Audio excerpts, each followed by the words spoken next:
No one at the gate knew her name, but they all felt the moment the air changed the second he laid a hand on her. It happened too fast for anyone to understand why the quiet woman standing alone outside the military compound suddenly became the center of the most electric silence they had ever felt.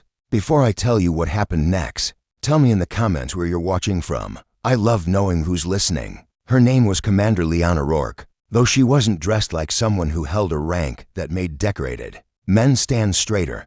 She wore a simple charcoal jacket, hair tied back without effort, boots dusty from a long walk. Nothing about her appearance suggested she had once led a unit whispered about across 3 continents, an elite intervention team so efficient that enemies never even heard them coming. To the guards at the gate, she looked like just another civilian with a duffel bag and a distant stare. The younger soldier, Private Mason Hale, saw her step forward, hesitated for a moment, then held out an arm to block her path. His tone was dismissive, almost irritated. "You can't be here. Ma'am, authorized personnel only. Step back." Liana didn't argue. She simply looked past him, toward the old brick building she once knew better than her own childhood home. "I'm here for Colonel Stratton," she said softly. "Tell him Liana has returned." The soldier snorted. "Right, and I'm the president." "Step back from the gate," I said. But she didn't step back. She stepped forward, and that one small motion, so calm, so fearless, made Mason lose patience. He planted a hand firmly on her shoulder and pushed her away from the gate. What he didn't expect was the silence that fell afterward, not from her but from the world around them. A crow cawed overhead. Dust drifted through the air in slow motion. Somewhere inside the compound, a metal door slammed as if the wind itself felt the tension blooming between 2 strangers. Liana didn't stumble from the shove, didn't flare with anger, didn't even blink. Instead, she looked at Mason with that expression he would remember for the rest of his life. Not rage, but disappointment. A quiet disappointment that cut deeper than any shouted command. Across the street, neighbors paused on their morning walks. A man leaned out of his truck window, sensing something was off. A mother pulling her child in a red wagon slowed, eyes narrowing. It was as if everyone within sight felt a shift in the atmosphere, like the ground was preparing to open. She should have walked away, Mason muttered to himself. But she did in single quotes t. She reached slowly into her jacket, the movement smooth and unthreatening, and pulled out an old, faded metal badge. It wasn't shiny, it wasn't new, but the moment the sunlight hit it, Mason's face changed. He had seen that insignia before once, in a classified briefing. The emblem of Unit Echo 13 Amperes, Ghost Team, a rumor, a force spoken about in the kind of low voices soldiers used when discussing things that still visited their dreams. Mason whispered, "That's not possible. Echo 13 is disbanded," she finished gently. "Yes, because soldiers don't stay young forever." The crowd watching from outside tensed, leaning in. Mason's mouth opened and closed several times as if searching for the right apology. But it was already too late. His training screamed at him to call for backup. But something deeper, some instinct buried in the animal part of his brain, told him to stay very, very still. Liana stepped closer.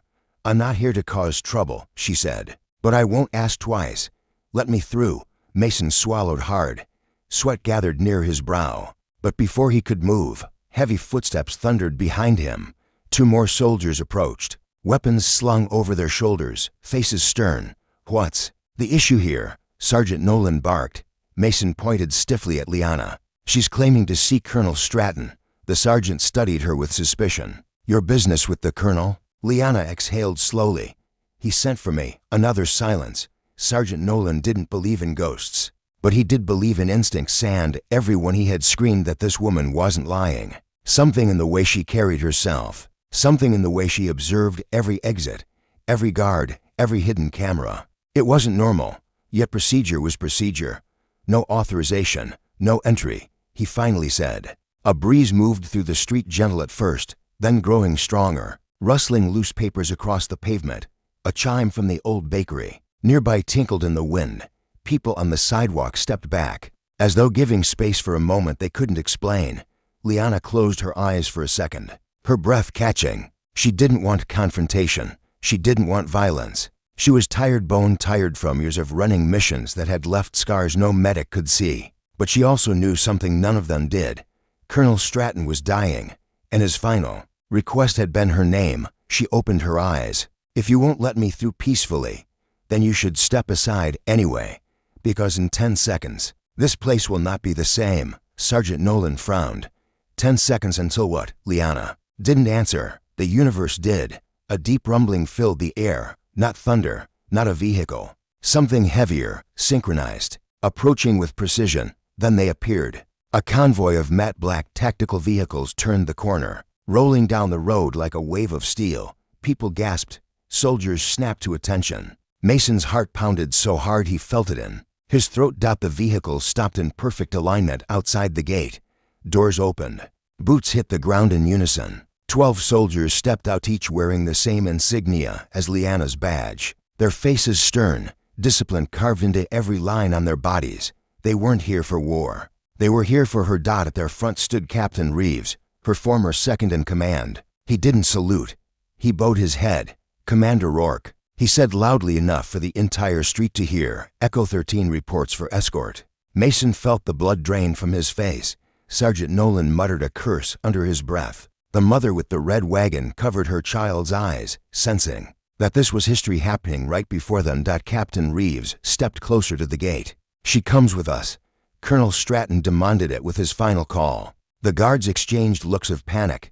Suddenly the rules felt too small, too fragile, to contain what was unfolding before them. The moral dilemma hit the crowd like a wave. Follow protocol, or recognize the truth standing right in front of them. Sergeant Nolan's voice cracked slightly as he asked, Is the colonel alive? Barely. Reeves replied, but not for long. He wants her by his side.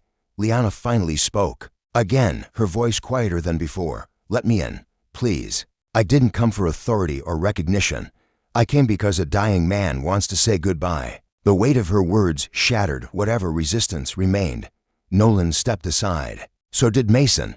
The gate opened with a metallic groan that echoed like an apology. As Liana walked through, the entire convoy followed her, not in front, not guarding her, but behind her, as though she were still the commander they believed in. The street fell silent except for the rhythmic steps of the elite unit.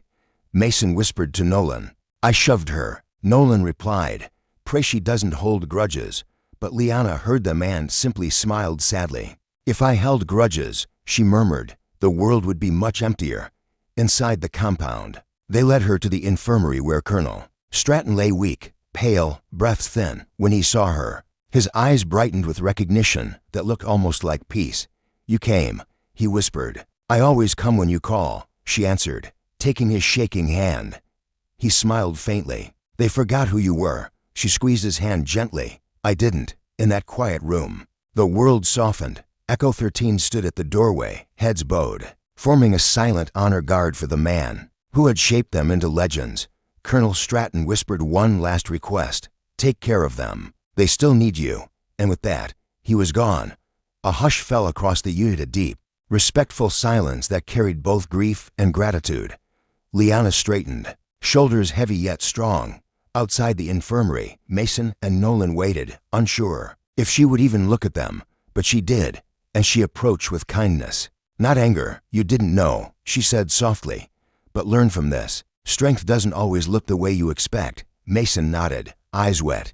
Yes, ma'am, I'm sorry. Liana placed a hand on his arm, not as a commander, but as a human being. Then make sure no one else is treated the way I was. She turned toward her team, who watched her with renewed loyalty. In that moment, she realized that even though she had left the military behind, her purpose hadn't left her. She walked forward. They followed.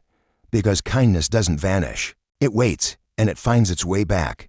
Just like the truth at the gate that morning, returning in the simplest form, a woman who never needed a uniform to command respect. And if you enjoyed this story, let me know in the comments. Share where you're watching from. And don't forget to subscribe for more powerful stories told from the heart.